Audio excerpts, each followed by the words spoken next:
오늘 해결한 알고리즘은 백준 25,192번 인사성 밝은 곰곰이입니다. 이 문제는 첫 번째 줄에 채팅방의 기록 수 정수 n이 먼저 이렇게 주어지고 두 번째 줄부터 n개의 줄에 걸쳐 사람의 입장을 나타내는 엔터나 아니면 채팅을 입력한 유저의 닉네임이 주어진다고 합니다.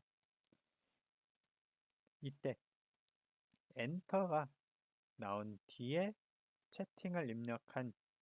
유저의 첫 번째 채팅은 이모티콘으로 인사를 한다고 합니다. 그리고 그 다음에 두 번째로 다시 그 유저가 나타날 때는 평범한 채팅이고, 이렇게 됐을 때 출력으로는 이모티콘이 사용된 횟수를 출력하면 되는 문제였습니다. 그리고 추가적으로 이 첫 번째 주어지는 문자는 무조건 엔터가 들어온다고 합니다. 그리고 여기서 채팅방의 기록수 n은 최대 10만까지 나올 수 있다는 걸 확인하고 문제를 풀이하면 됩니다. 그러면 우선 입력이 10만까지 나올 수 있는 걸 봤으니까 그것에 대응하여 빠른 입출력을 사용하기 위한 리드라인을 세팅을 하고, 그 다음에 함수로 chat이라는 함수를 선언을 해서 이제 이모티콘의 횟수를 카운팅을 해줍니다. count라는 이모티콘을 횟수를 체크할 변수를 선언을 해주고, users라는 집합은 이모티콘을 엔터가 나온 뒤에 이모티콘을 사용한 유저의 숫자를 세줄 겁니다. 그리고 나서 반복문으로는 이제 n만큼 반복을 하게 되고, 입력이 들어오는 것은 유저로 인풋을 받아줍니다. 그리고 이렇게 받은 입력이 유저스에 존재하지 않는다면 유저스에 add user로 추가를 해주고, 만약에 이게 있으면서 유저가 엔터인 경우, 그러면 이제 이전의 채팅은 끝났고 이제 새로운 채팅을 다시 이모티콘을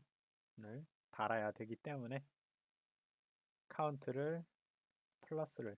해주는데 len users로 이제까지 저장했던 사람의 수를 추가를 해주고 마이너스 1로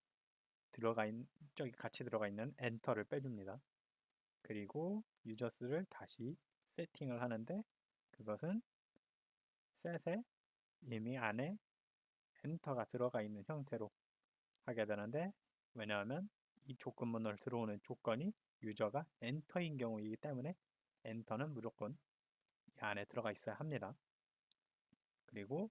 이게 끝나고 나면 마지막에 엔터가 나온 뒤에 이모티콘을 입력한 사람들이 여기 남아있기 때문에 그것을 len users의 마이너스 1로 카운트에 플러스를 해주는 값을 리턴으로 되돌려주면 채팅방에서 이모티콘을 사용한 횟수를 알 수 있게 됩니다. 그러면 코드를 제출을 해보면 이렇게 무사히 통과한 모습을 확인할 수 있고, 첫 번째로 제출했던 코드를 보면 이때는 딕셔너리를 사용해서 밸류 값을 업데이트하는 형태로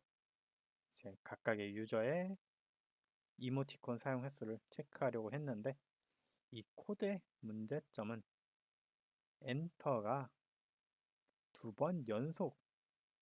나오는 경우, 즉 엔터가 나오고 그 다음에 유저의 채팅이 없이 다시 엔터가 나와버리면 유저가 사용할 수 있는 이모티콘의 횟수는 마이너스 1이 돼야 되는데, 여기서 조건문에는 그것을 알아낼 방법이 없기 때문에 만약에 엔터가 나오고 유저의 이름이 나오면 이 코드는 그걸 걸러내지 못하고 이모티콘 2개로 카운트를 한다는 걸 틀린 다음에 이런 케이스가 있을 수 있겠구나라는 걸 바로 좀 깨달을 수는 있었습니다. 그래서 그 코드를 금방 수정을 해서 만든 게 이 set을 사용해서 엔터가 나온 뒤에 채팅을 한 사람의 수를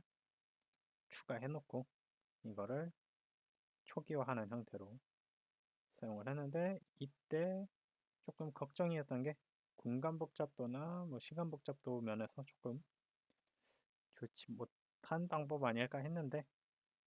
이것은 집합을 사용해서 그런지 그런 문제 없이 잘 해결이 된 코드였고, 이 코드를 다시 리뷰하려고 보는 과정에서 여기 조건문 len users가 0이 아닐 때 라는 조건을 어차피 users를 셋의 안에 엔터를 넣었기 때문에 무조건 유저가 0이 아닐 수밖에 없기 때문에 이 조건문은 필요가 없고, 그거를 지우고 나니까 len users는 여기 리턴 값 앞에 붙게 되었고, elif도 유저가 users에 있고 유저가 엔터인 경우를 볼 필요가 없었습니다. 왜냐하면 필요한 건 유저가 not in users일 때만 한번 유저가 append add로 추가되면 끝이고, 그 다음에 나오는 유저들은 관심이 없고 그 다음부터는 엔터가 언제 나오는지만 확인을 하면 되기 때문에 이들을 수정해서 만든 게 이렇게 변해서 유저가 엔터인지만 보고 if문은 사라져서 리턴 값에 추가로 더해주고, 이렇게 바뀌니까 시간은 아주 조금 늘었지만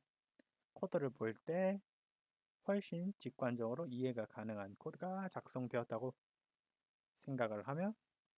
오늘의 코드 리뷰는 여기서 이상 마치겠습니다.